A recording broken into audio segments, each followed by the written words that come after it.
Have you guys heard that most dogs and their owners share similar qualities? Have you guys ever heard that before? Even like physical qualities? Like if you go to any park, you'll see this strange phenomenon that the canine mini-me is what people are calling it, right? Maybe it's the bearded hipster accompanied by like a little bundle of fur that they go to the same barbershop for sure. Like their hair is almost the same. Or the athletic jogger with like the Afghan hound, that's hair is also just like blowing in the breeze, or the thug carrying the little bulldog with like the chain that matches. It's out there, right? Michael Roy at the University of California in San Diego, he was one of the first psychologists to let's see if this is really true, right? And so he went to 3 of the nearby dog parks to the university, and he photographed the dogs and the owners separate. And then he went to a totally different group of people with just a mix of dogs pictures and a mix of owners pictures, and said, hey, figure out what dogs belong to which owners. And within reasonable accuracy, something like 90% of them were able to match the owner up with the right dog. And this has been repeated multiple times outside of that person alone. I mean, look at all those pictures, right? It's kind of crazy. The report says, admittedly, the result only works for purebred dogs because we never know what a mutt's going to look like as it grows. But it's often based on the superficial appearances, right? People with long hair are more likely to prefer dogs with floppy ears instead of the pointy ones because they like that. And heavier people prefer heavier dogs. But it also shows itself all the way down to subtle features, such as the shapes of the dog's eyes being related to the owners. When they covered the dog's eyes in the pictures, people had a way harder time trying to connect the dogs to their owners, which is kind of crazy, right? Now, this is a thing called the mirror exposure effect, and not mirror as in reflection, but M-E-R-E, mirror exposure effect. And it's the idea that we prefer things that are similar to us. And so we do that even with dogs, like the preference of the familiar is what it is. And so we love how we look, so we pick dogs that match. But it's also when they're familiar to us, when its features are similar, it's comforting, right? It's like, oh, that's a comfort spot. Did you know that we also do this with our cars? That there's studies out there that matches with the cars. It's why when cars do weird things with their headlights, put them in a weird place, we're like, what? That person's messed up, And then you see their driver and you're like, oh, no, I'm just kidding. But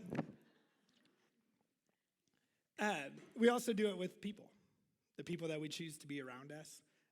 We go for things. And this shows up because our narcissism isn't just skin deep. We don't just care about the physical qualities of people, but also personalities. Right, we are attracted to people who have the same personality with us. And a professor, Barbara Turksan, decided to test whether we even share personality traits with our dogs. And sure enough, Turksan found that dogs and their owners both tended to show similar personality profiles. There's actually a higher similarity found between an owner and their dog than married couples. Importantly, the correlation couldn't be explained, though, by just how long the dog had been with the owner. That this had to have been something the dog already had, and that's what probably drew the people together. They weren't just copying who their owner was. Perhaps it's wise that we choose these companions, as these dogs that are so compatible with us. Did you know that the average dog lives longer than the average marriage lasts? Yeah, it's pretty rough. Yeah, thank you. Okay, most of you guys are like, whew. I had no idea. But we're continuing in our series, Emotionally Healthy Spirituality. And yes, the dogs sort of have to kind of do with this. But our goal, our desire in this series is to be fully transformed from our old self into the new creation that God has brought us into. We have found that we are limited in our transformation, that we've limited our transformation just to our spiritual sides of our body, maybe into a little bit of how we physically act and things, but we have not let God transform us really on the inside into new people that can experience the fullness of life. Last week, we started on that first pathway to emotionally healthy spirituality, knowing yourself so that you may know God. We talked about how we need to shed our false images by first understanding our tendency towards self-righteousness. We think that we are better than we really are, right? We believe that we are good and others are not as good. And but because we believe that, we work really hard to add that value into our lives ourselves. And we do that by building an identity based on things like what we do, on what we have, on who we know, necessarily like what others think about us. But we have to get rid of those identities. We need to put those aside and realize what matters most are God's words about us, that we are his children, that he has called us his chosen and his possession. That's our label. That's our belonging. We are children of God together. We are part of the family of God.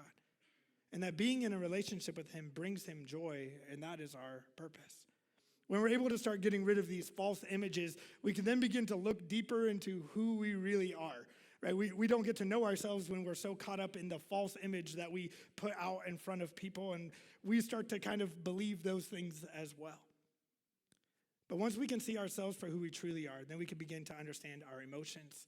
We can begin to understand the things that are really going on inside of us instead of just shoving them off to the side and acting like they don't exist. And I want to throw out that maybe one pathway to getting to know yourself is by knowing your pet. Right, this article about the studies on the dog owner similarities wraps up with this. Today they look like us, they act like us, and unlike other humans, they always reciprocate our feelings. In many ways, they are better reflections of our own true natures.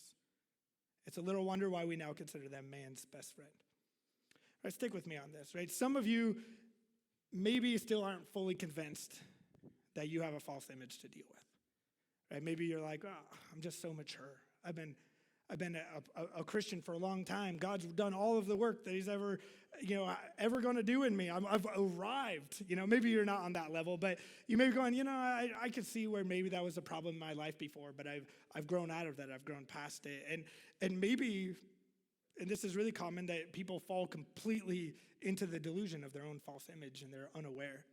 I worked for a pastor who struggled with this, and I can probably speculate on many reasons why, but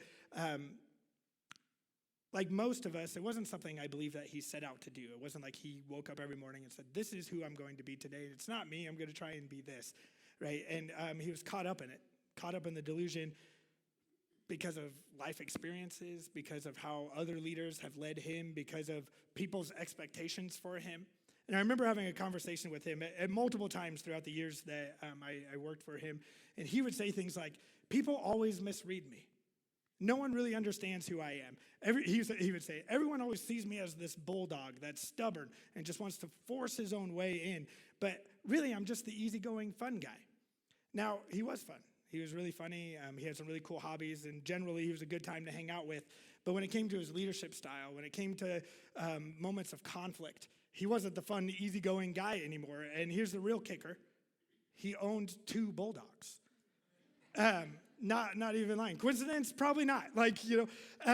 Literally, when I was talking to him, why do you like bulldogs? Because I felt like they were always having health issues he was constantly dealing with. And I was like, why bulldogs? And he was like, well, I think that they just have the funniest personalities. But they're so stubborn. They don't listen to anything. And they just do whatever they want. I was like, I've heard that somewhere. So maybe consider what your pet would say about you, right? Maybe the reflection of the things you don't like about your dog might be things that you're struggling with. And maybe some of you don't have a dog, and you're like, so I'm perfect. And I would say if you don't have a dog, you're far from it. I'm twice as perfect because I have 2 dogs. So, no, but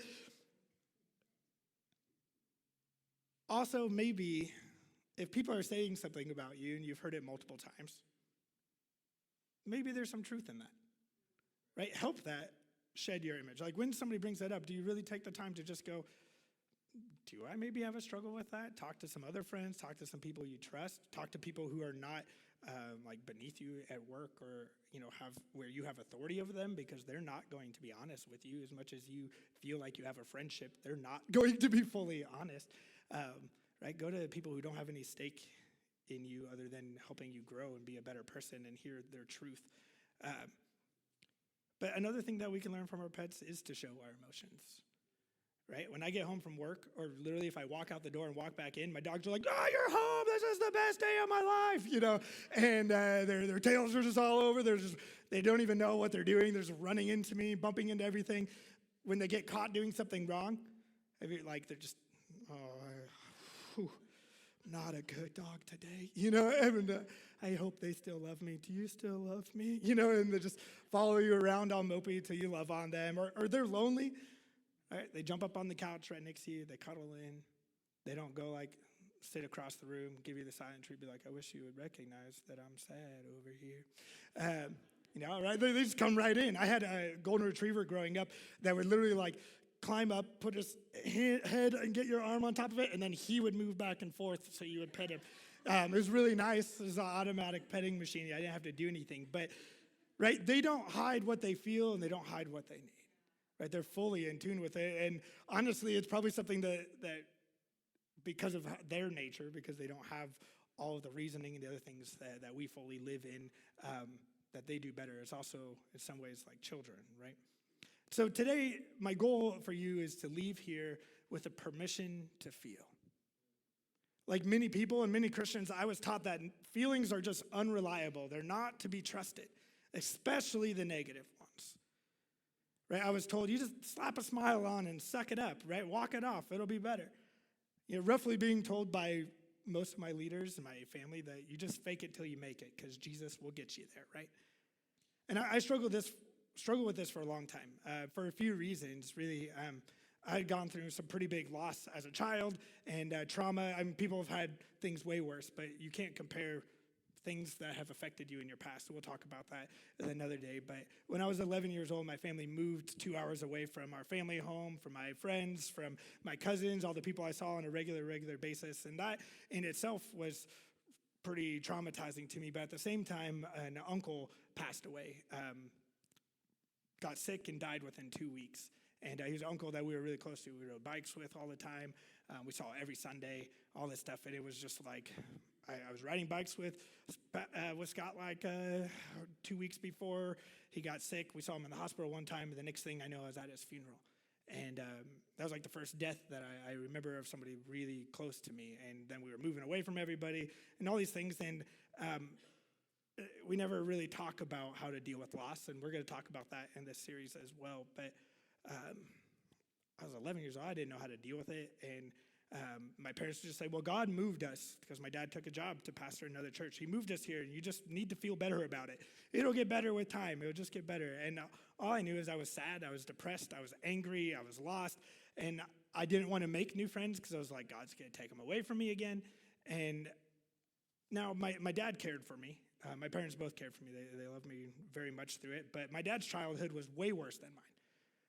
He grew up in an abusive alcoholic home and, feared for his life every day. And so he was like, your life's not that bad. Suck it up, Andrew. It could have been worse.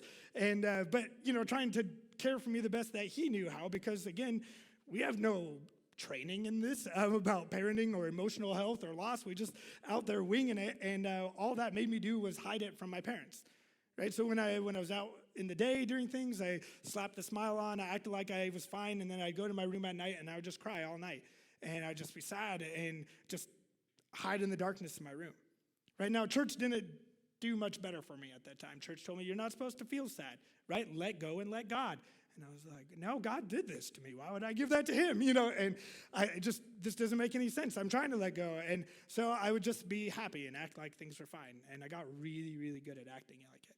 Right? It wasn't the first time I experienced sadness and maybe depression throughout my life. On top of all these things, I'm personally a positive person. That's a tongue twister, personally positive person. But I don't know how many of you guys have ever heard of the Strength Finder test, but positivity is my number 2 out of 34 different traits. So it's this weird dichotomy I live in, and there's sadness and depression that I held on to for many, many years of my life, and yet still being a positive person. So most people didn't really know I was all that sad or anything was really going on, and I got really good at acting fine in front of people. But the reality is I remember through high school multiple times dreaming about how could I accidentally end my life so that people wouldn't know that I was sad? Because I didn't want to be seen as a bad Christian. But I also didn't want to keep living. And so I would walk blind, like close my eyes and walk across busy streets and picture what maybe drowning would look like, or getting in an accident in my car, and different things. Those things just started to flood my life. And I'd really love to say that one day I did just let go and let God, and it was all better. But that really wasn't what happened. Over time, though, I found that it was healthy for me to understand what I was feeling and the why behind it. Through therapy, through friends, through all sorts of things, I learned to appropriately express what was going on inside of me instead of just hiding it. And that allowed me to process and then be able to move forward into much more health. I've had some traumatic things in my life happening in this last year or so, but I've been able to process it better because I know that I'm allowed to express it instead of hide it inside, right? And that's fine. And we got to stop being so concerned about it and be real with what's going on inside. Peter Scazzaro, the author of Emotional Healthy Spirituality, says, when we deny our pain, losses, and feelings year after year, we become less and less human. We transform slowly into empty shells with smiley faces painted on them. Sad to say, that is the fruit of much of our discipleship in churches. But when I began to allow myself to feel a wider range of emotions, including sadness, depression, fear, and anger, a revolution in my spirituality was unleashed. I soon realized that a failure to appreciate the biblical place of feelings within our larger Christian lives has done extensive damage, keeping free people in Christ in slavery. Isn't it crazy that for so many years we just believed emotions were bad? They were just like, just ignore them. They're not supposed to be there. I have just this one question, right? Who would have put emotions inside of us? Right? Literally, we understand as Christians that we were created and hand-formed by God from dust and knit together in our mother's womb and all this stuff. And then we're like, yeah, it's emotions in everybody. I don't think he meant to do that. Right? No, it's in all of us. There's got to be a purpose. It has to be there. And on top of just that question alone, God feels. Jesus feels. Right? Scripture reveals a God as an emotional being who feels. Having been created in his image, right? Molded and knit and all those things, we too have the gift of experiencing the emotions inside of us. Right? In Genesis, in creation, God created all this stuff, and it says that he delighted in it, that he looked at it and said, this is good, very good. Right before the flood, it says he regretted what he made, and his heart was deeply troubled. He experienced fully positive, he experienced deep negative. Throughout the prophets, we find God saying that he is jealous for his people. He was envious of that they were choosing other gods to love instead of the one that had been constantly there for them. We see his righteous anger towards those who disobeyed, towards the people who are hurting his people. We even see his heart change and be moved with compassion when people went before him and said, God, can't you please change this? Can't you do something better? And he would go and rescue his people again and again. In Jesus' life, just even consider this, at the very end of his life, Matthew 26, 37 through 38, we find this verse. It says, he took Peter and Zebedee's two sons, James and John, and he became anguished and distressed. He told them, my soul is crushed with grief to the point of death. You know what he's saying there? I feel like dying. I am crushed with grief. I am overwhelmed in anguish and distress. Do you know what those are? Feelings. Mark 3:5 says this about Jesus. It says that he looked around at them angrily, deeply saddened by their hard hearts. What about the first Bible verse I ever memorized? John 11:35. Jesus wept. Okay, that's funny, right? Okay. You're like, I don't have that memorized. Well, okay, start somewhere, okay?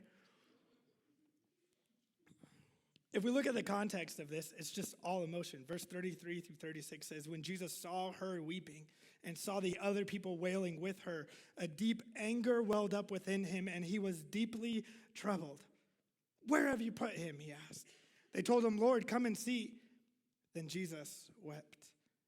The people who were standing nearby said, see how much he loved him.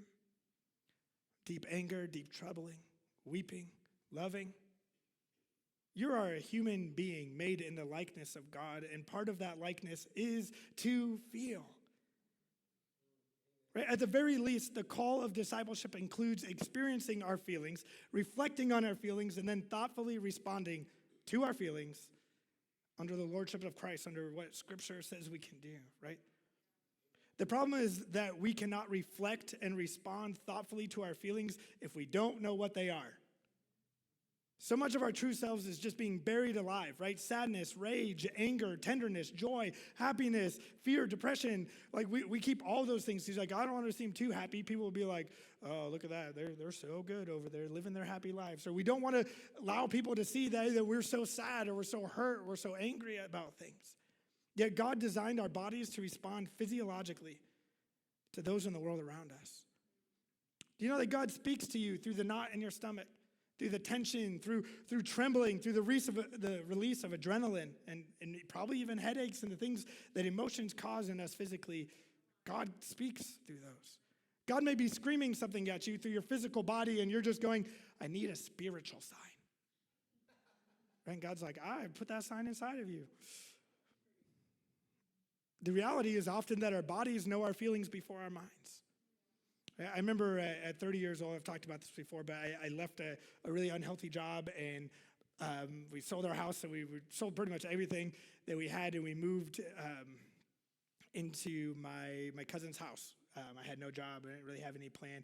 And at 30, that was my dream, to be a dad of 3 kids and not have anything to my name. And, so I was going through maybe a little bit of a hard time there. But I was so convinced that I needed to stay positive. This is what God's called us to. We're going to be fine. And, but at night, I would have panic attack night sweats. I would wake up soaked head to toe in sweat because my body had like all of these things going on inside of it that I was ignoring all day long, that it was trying to process, because that's what your brain does at night. It's why you dream, is it's sorting through all of the things from the day. And when it sorted through all that stuff, my body would go, oh my God. And it would just pour out sweat because it was like, I don't know how to handle all this stuff because I wasn't dealing with the things going on inside of me. Some of you have physical ailments and issues that we'll talk about later that's just because of stress in your lives that you are not dealing with, that you are not looking inside of what God is trying to show you is going on and appropriately handling them.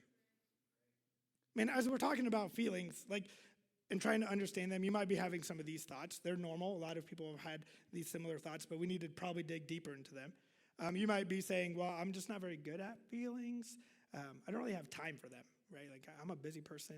I'm more about doing than I am feeling. You may be saying, I don't know what I'm feeling. It's just kind of like a big blur in there. So I just kind of I don't want to dig into it. Maybe you're like, I know I have feelings because sometimes when I interact with authority figures in my life or somebody I don't know, I just get tense in my body, and I don't know why that happens. Maybe you're like, sometimes I'm just flooded by emotions, and they just kind of confuse me and disorganize me, and then I just kind of try and move on without, knowing what it was. Maybe after difficult meetings or something with conflict, you just walk away depressed. Maybe you're like one of those people who's like, I just keep watching things on TV or TikTok, and I keep crying, and I don't know why. And they're not even all that sad. That guy just got a new car, I'm like, I wish I had a new car. It might be a sign that there's some stuff going on inside of you, right? Maybe you're like, when I feel negative, when I feel bad, I don't know if I'm scared or if I'm angry or if I'm anxious. I don't know what it is.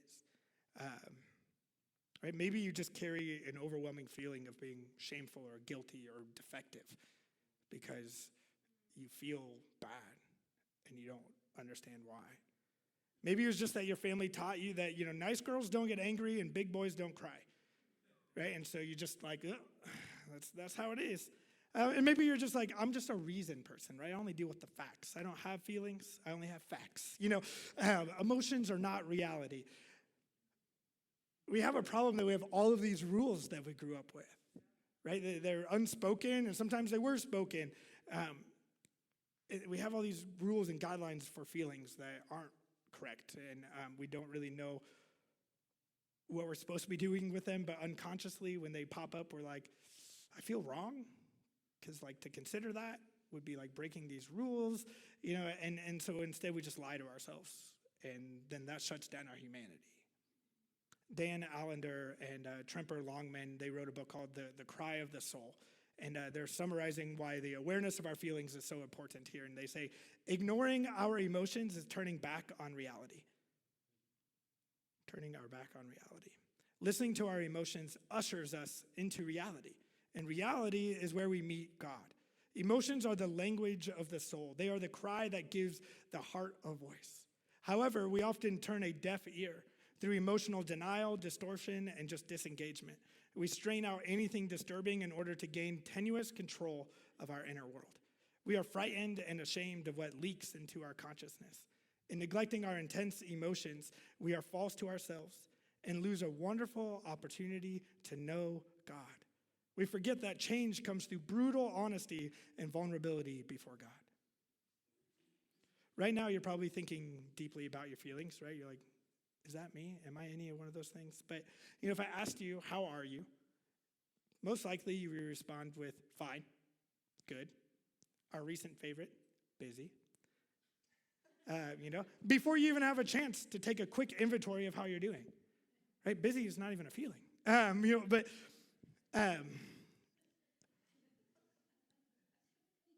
I find myself trying to be more honest. We've been talking about this here at our church for even a little while. Like, be real, with being authentic, being real with what's going on inside of you. So giving those real answers. But even more so, as I've been digging through this, I find people say like, "Hey, how are you doing?" And my mouth blurts out sounds like before I even get a chance to like really think about it. And so I'm like, "Good." And then like a minute later, I'm like, "I'm not good." I'm sorry about that. I just comes out, and I don't want it to. I want to be honest with how I'm feeling, right? And so I'm a work in progress. It's okay. We all are. But our world doesn't expect truth, right? When somebody asks that. Imagine like you're in line at the store and you get up there to order food. You're at Del Taco, and the person taking your order says, "How are you doing today?"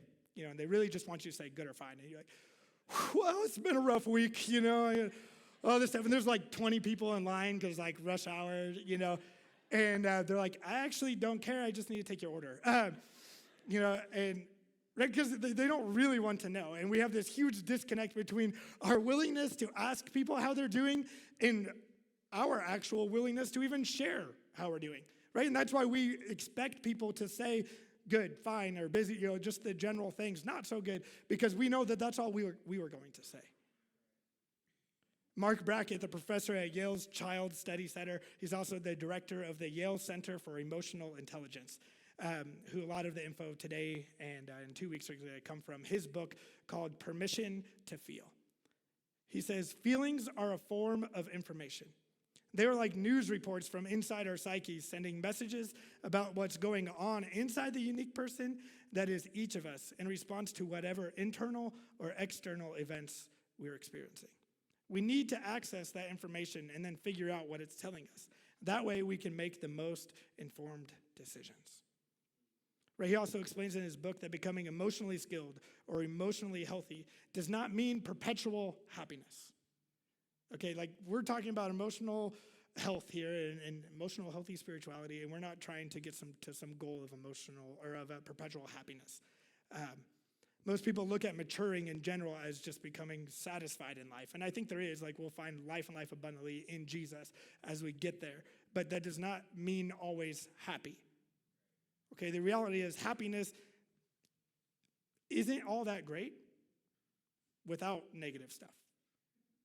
Right? Because things were just great all the time, you wouldn't even know. You're like, everything is awesome. Yeah, but right, like we have to experience those things to experience what happiness is. Right? So emotionally skilled or emotionally healthy in the scientific definition would be the ability to experience and express all emotions, to down or up-regulate both pleasant and unpleasant emotions in order to achieve a greater well-being, to make the most informed decisions and build and maintain relationships and realize our potential. One of the hardest to swallow discoveries they've found about emotional skills is that you can't learn them on your own. They are learned best and fully in community, which then means you're going to have to share your feelings. You're going to have to be brave. You're going to have to get vulnerable. so that you can grow in this. Because it really doesn't do you much good, and we'll talk about that, to know feelings fully just for yourself. A big part of it is being able to express it to other people. So how are you feeling? It's not necessarily a trick question, but many people feel like it is. Because it's a really complicated question. Right? We are always feeling something. Even when it's not an intense feeling, that just describes another type of feeling. Right? We're always feeling. Our emotions are a constant flow, not occasional events. Right? It's a river flowing through us that's sometimes calm, and other times it's like a raging river, and we're just battling to contain it in the walls that we're trying to keep it in. Like, that's emotions all the time. Think about it, from the moment you wake up and regain consciousness, the feelings start. Right? Maybe it's leftover feelings from the day before, the dreams you had. You ever had a bad dream about something, you wake up just angry at them? You're like, I know you didn't do this, but I think you did. Like you got into my dreams, and you're bothering me already. I don't know. But we feel that, and we wake up with those emotions. Maybe it's just excitement for the day. Maybe you got some cool plans coming, or dread because you know what's coming that day. Right? So now you get out of bed, you weigh yourself after you poop, and you realize you've lost more weight. And you're like, yes, it's a good day. Or the opposite, you poop yourself while weighing. But bad day, you go and wake up your kids, and you go there, and they're in a good mood, and you're like, this puts me in a good mood. Or they're not getting out of bed, and then they get up, and everything is hard for them, and that puts you in a bad mood. Now you're feeling negative emotions.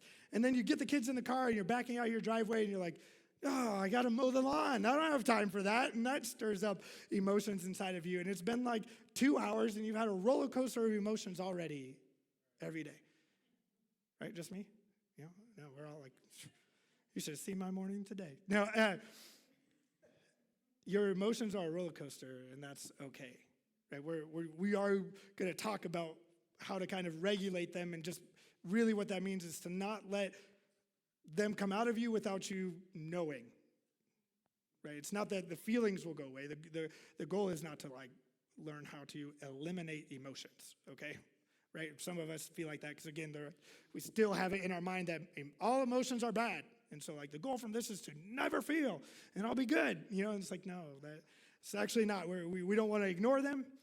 We want to understand the information that they're trying to tell us.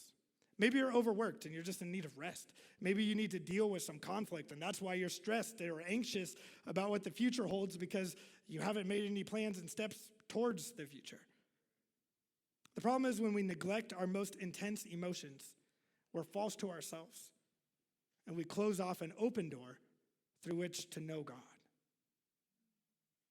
One of the main reasons scientists ignored emotions for a long time and just called them noise is because they couldn't figure out how to measure them. Right? And still to this day, even at trying to measure emotional intelligence, it's still kind of a science that they're trying to figure out, because it's just how it happens inside of us and all these things. They have a lot of things we've learned, but it's just kind of noise because we don't know how to measure where people are at with things. Now, for you rational thinking people, you might be surprised to know that studies show that your emotions affect every decision you make, even with facts. Right? Emotions give purpose, they give priority, and they focus our thinking. They tell us what to do with the knowledge, what to do with the facts we have, that our senses are delivering to us. They motivate us to act on things and not act on others. Now, there's this thing called the cognitive loop, and it connects our mood to our judgment, or our mood to our decision making. Right? When a person's in a good mood, they are more likely to have positive thoughts and memories, which keeps them in this positive loop. Or the opposite, when you're in a negative mood, right, you have negative thoughts, and negative memories keep coming up, and they keep you in the negative loop. Now, these underlying moods and feelings lead us to make different decisions based on the same set of facts. Right? All these tests have been done that show that when you are thinking positively, you tend to extend more kindness, you take more risks, because you are thinking of positive outcomes of the facts that you're making decisions on. On the opposite, when you're in a negative mood, when you're caught in one of those negative loops, right, you're less kind, you're less filled with grace. You're thinking of the negative outcomes, so therefore you take less risk. At the highest level, emotions have an extremely practical purpose, and that was to ensure our survival. Right? Emotions actually make us smarter. Remember, if we didn't need them, they wouldn't exist. God would not have built them into us. So Mark Brackett, the author of that Permission to Feel, talks about 5 aspects of our everyday life that we are most influenced by our emotions. Our emotional state determines where we direct our attention, what we remember, and what we learn. Right? Emotions determine what you care about in the moment. Right? If you're bored to tears or daydreaming about the upcoming weekend, you're probably not absorbing the life that's happening in front of you. Some of you are right there today. You're like, I didn't know I was showing up for a science class. I'm bored. You don't even know I'm saying this right now. Right? But we miss on information in front of us when our emotions are not in line with that, right? If we're fearful, if we're anxious, we're worried about something going on, it's really hard to focus on anything else.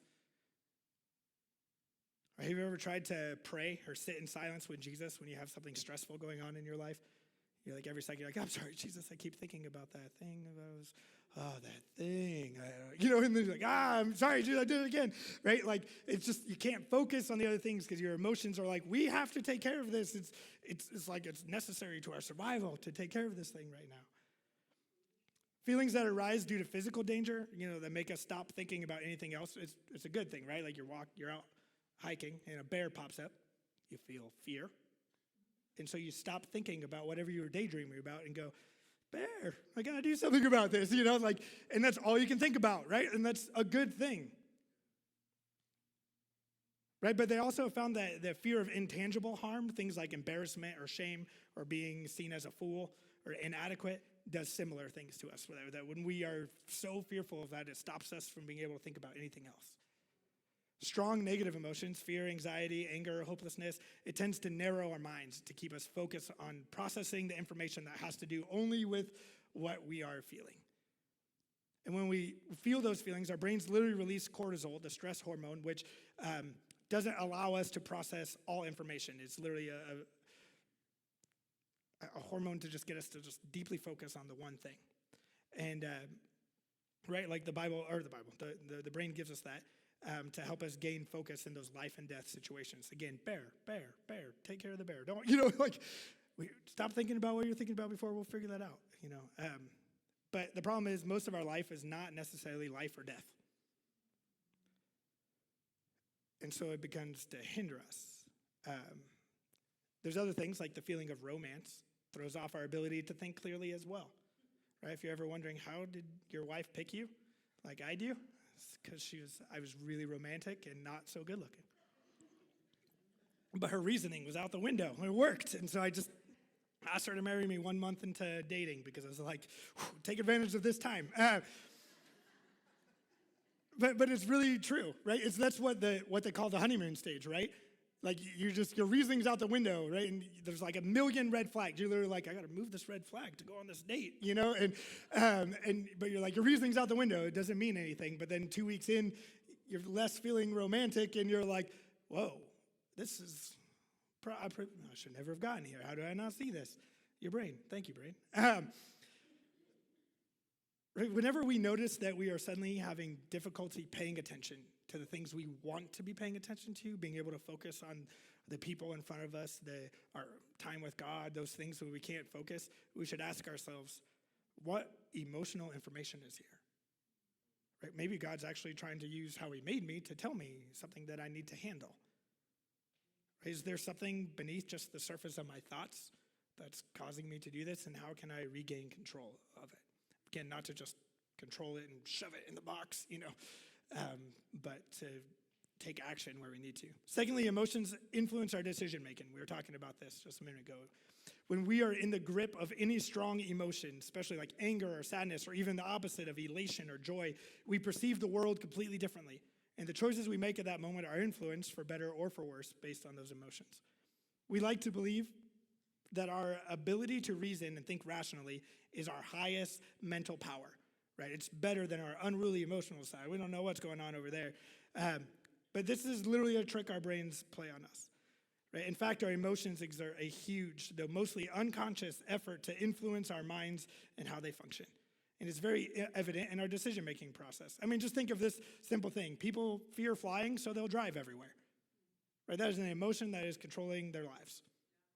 Right? And that's fine if that's their choice, but it happens in our lives. When people are overcome by passion, they may skip the usual measures of protection, and now they're celebrating Mother's Day next week.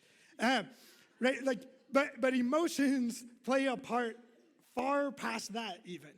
Right? Most decisions are attempts at predicting future outcomes. Right? Even when you're sitting down at a restaurant and you're looking through the menu, you're like, what do I want to eat? You're really not choosing like that for that moment. You're choosing like, will this bring me joy later? Right? Or maybe you're on a diet and you're like, what sad thing can I eat that will help me, tomorrow? And you're like, can you just bring the menu with only the healthy options so I don't have to choose so hard? But we're constantly trying to predict the future outcome. Like, do we buy this house or do we not buy this house? Do I take that job or do I not take the job, right? You're trying to predict a future outcome for your life. In theory, that's the goal. We want a favorable outcome from that. And in reality, our emotions largely determine those actions. Right? Again, if you're in a negative mood at that time, you're going to think like, oh, it's never going to happen. This is probably my last day on earth. I better just eat that unhealthy thing. I can always start tomorrow. And, but if you're really feeling positive, right, you've already been being healthy, all these things are like, it's really easy for me to choose this because I'm in that path already. And then that goes to all of the big decisions we make in life. Anxiety narrows our attention and our focus on details. It helps us to anticipate how things could go wrong. Now, you probably don't welcome the feeling of anxiety, but it's actually a good frame of mind to be in at times when you're making decisions. Maybe you're dealing with your finances, or you're thinking of investing somewhere or making a big purchase. Like, being able to focus on those details and consider how things go wrong could be beneficial there. Right? If you were in a really good mood looking at it, you're like, everything's good, everything's great, it's going to work out, and you just do it. You probably shouldn't have been that confident. Negative emotions make us weigh the facts carefully. Makes us err on the side of caution with everything. Positive emotions, like I said, believe if life's going our way, it's going to keep going our way. They actually did this test. They brought in all these teachers, and they're trying to figure out how do emotions affect the way they grade papers. Now, they found out like creative assignments where you have more room to grade was affected a lot more by emotions than like math, where there's only a right or wrong that can be done. But they had half the group of the teachers think of positive experience they've had in their classrooms. And so they thought about that, and the other half thought about negative. And then they gave them all the same paper and had them grade it. The positive teachers gave the paper a full grade higher than the negative. But when surveyed, 87% of those same teachers said their emotions and feelings do not affect how they grade. Right? I mean, just think about like when you were upset and then you had to get in the car and drive somewhere. I mean, I'm sure none of you are like me and maybe drove a little more aggressive than you usually do and take riskier decisions. You're squeezing through those spots in traffic that you probably wouldn't have, but you're really feeling the rage, so you just floor it and go, Now, none of this is to say that emotions are clouding our judgment. Right? Don't hear this to think they're clouding our judgment. Again, that's our general belief that emotions are bad. So we say they're clouding our judgment. In fact, having better emotional awareness actually makes you make more informed decisions. Our feelings can serve as another form of information, telling us important things about how we're responding to the situations and how we think those outcomes are going to be. So it's more information. Third, our emotions influence our social relations. What we feel and how we interpret other people's feelings sends signals to approach or avoid someone, to affiliate with someone or distance ourselves from them, to reward them or to punish them. Right? If you were just to sit back and maybe do this later, just think of all the people that you encounter in a day. And I'm like everybody, like your family members in your home, your barista that you see every morning getting your coffee, your coworkers at work, even the people that you like work there, but you wouldn't even call them coworkers because you never talk to them, but you know them. Think of your best friend or the front desk lady at your job or the cashier you're going to see later or your neighbors that you pass by as you're driving home or the Amazon delivery guy who doesn't stop coming. Right? When you think of all those people, they bring different emotions with them. Right? When I say think of the person you don't like at work, it brings up tense emotions, stress, maybe anxiety. If you think about your best friend, right, that brings up good feelings, just joy. Oh, I love hanging out with them, right? And we have all of these emotions that we have labeled people in our lives with. And we give them kind of good or bad type things. Now, normally this kind of emotion isn't something we ever put into words, right? We're not like, this is how I feel about everybody in life, and you label them, probably wouldn't be great, but it's an instinctive reaction that comes from somewhere deeper than really labels can express. Some people that you feel angry towards, some make you joyful, some mean nothing, some make you relax. This basic understanding of emotions plays into all of our relationships. We also express emotions in order to get what we need and want from others. If we show anger, we may not earn empathy, but we want to instill fear in others and maybe try and get obstacles out of our way. On the other hand, if we need cooperation and understanding, we know that if we hit on people's empathy, maybe they'll step up and join us and be a part of what we're trying to do. Sometimes our emotions send signals that are opposite of the response that we want. Right? Picture your child, because none of you have ever done this, only your children.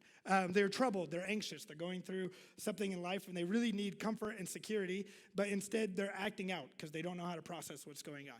Maybe they're yelling, they're throwing a fit, and as an adult, you're like, got to punish that action, discipline that child, when the opposite is what the child really needs, is to be comforted in things, and they don't know how to process their emotion. And right, again, we never do that as adults. But this dynamic rules much of human interaction, right? When we need emotional support most is when we're least likely to receive it, because we don't express really what's going on. There's a question posed in the film Broadcast News that says, wouldn't this be a great world if insecurity and desperation made us more attractive? Right? Unfortunately, we humans don't work that way, but God does. And that's why he says, in your weakness, he shows up and he makes strong, right? When we're desperate for him, when we have nothing left and we go to him, he shows up. He always does, because that is attractive to him. And maybe that's something we need to get better at as a reflection of him. Fourth, our emotions influence our health. Positive and negative emotions cause different physiological reactions within our bodies and brains, releasing powerful chemicals that in turn affect our physical and mental well-being. Or just think, like, if you're really mad or you're anxious and you can't sleep at night, right? And you wake up the next day and you're like, oh, I'm just too tired to do my exercise today. Your appetite's all over the place. You're like, oh, I just need something to cheer me up. So you eat something unhealthy, you eat something junky, and then only junk food sounds good all day. At work, you can't focus because you got all these things going on and you're tired. You get home and you're like, I just need a compress. So you just turn on the TV and you eat like a jar of ice cream. And just forget about like your emotional health at that moment. You see, like, physical health is suffering from emotions going on. Now, physical sickness can be caused by a mind under emotional stress. And the opposite is true. Physical wellness can be fostered through positive feelings. When you're living in long-term stress, as studies show, short-term stress is actually good. Like I said, you get that cortisone levels at the right time, helps you to focus and make the decisions you need to make, and encourages growth in our brain. But long-term stress is destructive. 43% of all adults suffer adverse health effects from stress. 43%. Just nearly half this room has something going on physically that's due to stress. 75% to possibly 90% of all doctor office visits are for stress-related ailments and complaints. Robert Sapolsky, he's a professor at Stanford University, says, stress leaves you in fight or flight state in which your body turns off long-term building and repair projects. Memory and accuracy are impaired, you tire more easily, and you become depressed, and the reproduction of your cells is downgraded. Our emotions can also change the release of beneficial neurochemicals and hormones in our body. Do you know that when you cry, it's soothing because it releases hormones, the stress hormones out of our body? Like when you cry, it literally washes away stress. I'm like, I'm going to start every day with crying. Right? Victoria, punch me. No, but that's crazy. Like that physical action is actually relieves us of stress. And how many of us were like, I will never cry. Right? Like, I don't cry in public. I'm not going to cry around these things. We start to cry and we're like, it's probably fine. Just shove it back in there. Feelings of gratitude increase oxygen levels in our tissues. That speeds healing and boosts our immune system. Being in love was found to raise the level of nerve growth factor, a hormone-like substance that restores the nervous system and improves our memory.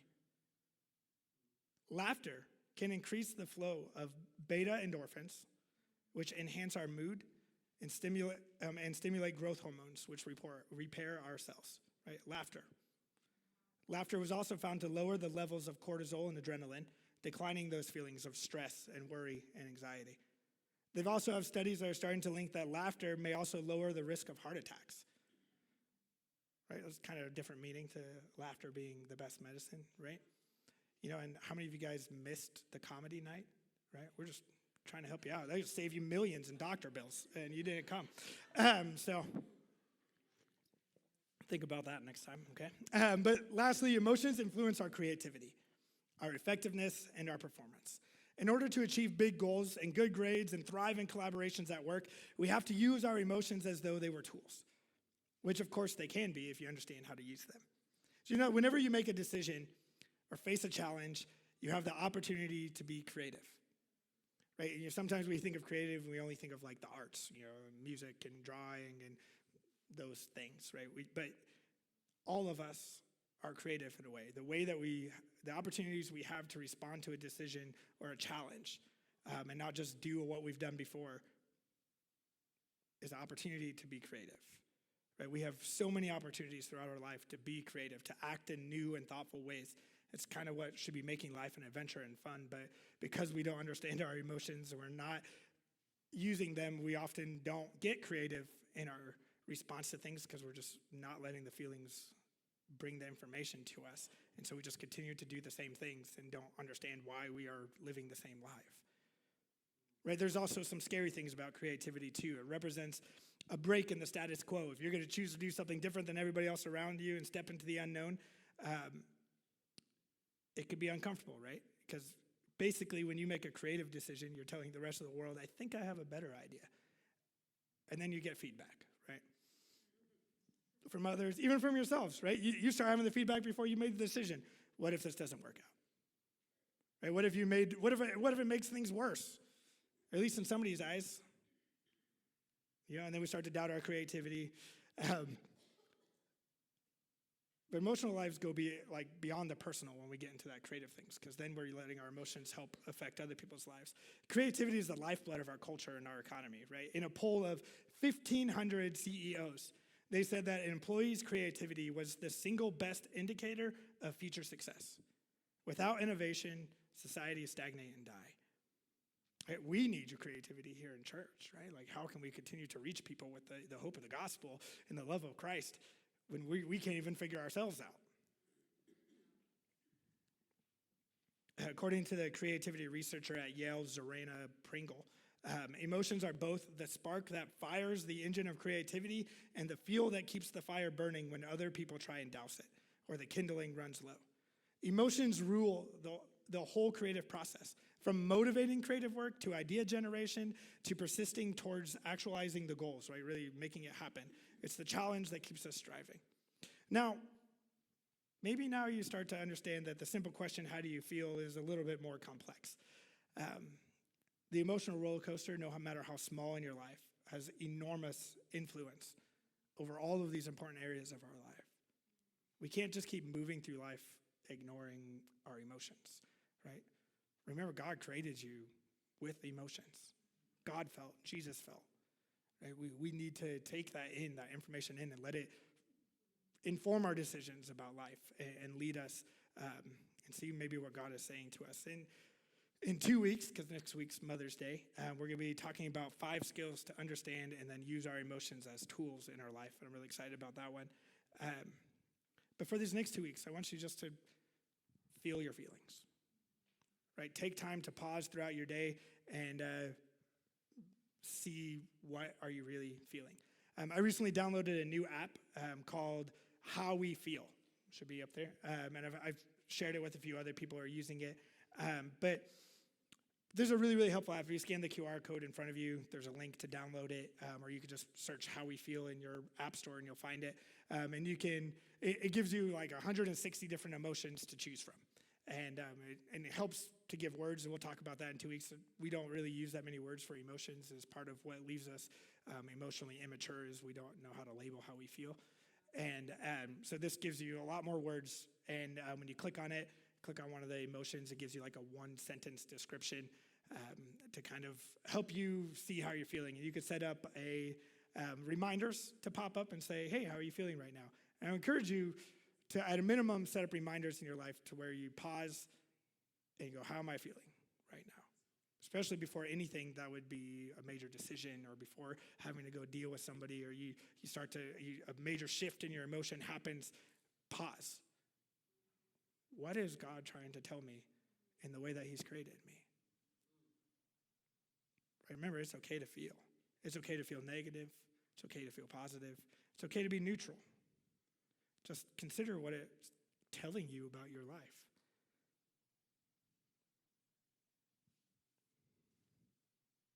Just take a short moment where you take a deep breath and then just think about how you're feeling right now.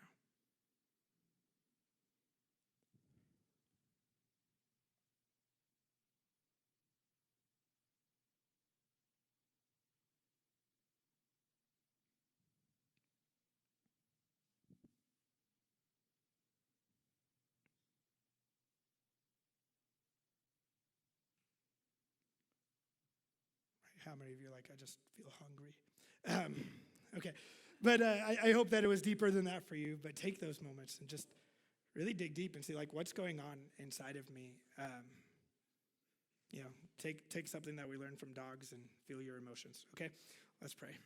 God, we're so grateful, God, in the way that you created us. I'm sorry, God, that we humans have just totally underestimated that all of the thought and all of the work that you put into making us so wonderfully complex, as Psalm 139 says. You didn't make things simple. Our emotions are purposeful inside of us, and we need to be aware of them, God. And I pray that for over this next week, God, that we would take the time to just see how we are feeling, what's really going on inside of us, God. What are you telling us through the ways that you created us, especially if we are searching for a sign, if we got big decisions coming up, if we're trying to figure out what's going on. Let's help us to see what's going on inside of us to make the most of our lives, God. God, we love you so much. In Jesus' name I pray, amen.